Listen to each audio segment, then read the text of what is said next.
is the least celebrated all-time great player in the league because of where he plays and maybe because of the style he plays. It's not that pretty to watch. It's not like watching Vince Carter play in his prime, let's put it that way. But to call it effective would be the understatement of the century. No one can do anything with this guy.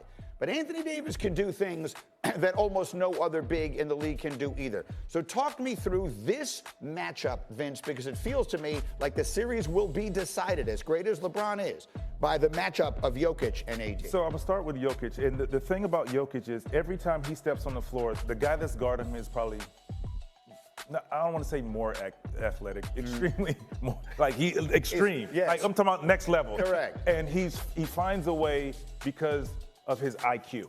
And you have to have discipline to guard a guy like that because you can match up and you see, you hear guys with a big tub of lard and this, that, the fourth, he can't jump, but he just outsmarts you and he's patient. Like people guarding Luka. You have to be patient because they play at their pace.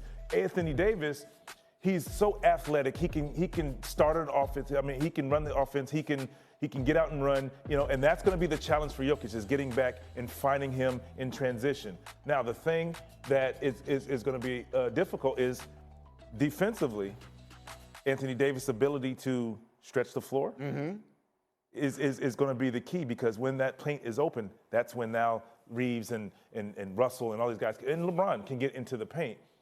But Anthony Davis has to be careful with foul trouble. Yes.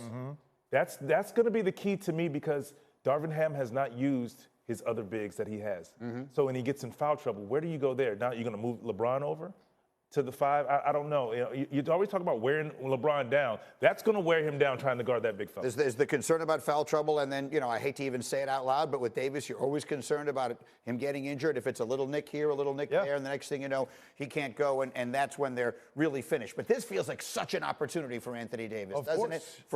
There was a moment in time when he was the answer to the question, if you're starting an NBA franchise right now, and you could have any player in the league, people were saying Anthony Davis. No one is saying that now, but this feels like his chance. If he outplays Jokic in this series, he's back. And the Lakers go to the finals, Davis is back. Yeah, he's back, right. And there was also a time where ESPN did a ranking that they do every year at the start of a season of the top 100 players in the league. He was number 2. LeBron James was number 1. Think about that also for a moment.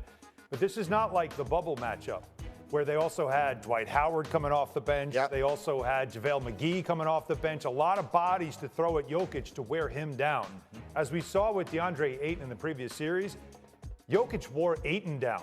And that's your biggest concern with the Lakers is Anthony Davis not only has to give you 25, 30 on this end of the floor, but he's got to guard Jokic 24/7.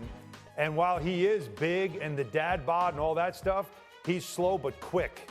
And so you always are on alert. It will be mentally exhausting. It will be physically exhausting if Anthony Davis has to spend exclusively all his time defensively on Jokic. I want to give you one thing to that. And just think about this.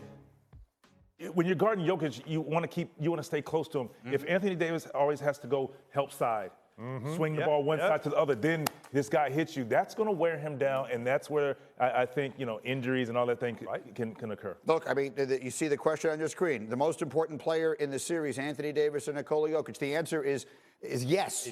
The answer is it's the two of them, right? I mean, it's literally that. Who wins that matchup? Who wins that matchup? The player who wins that matchup goes on to play for the NBA championship, and it starts tomorrow night in what will be a huge night for us on ESPN.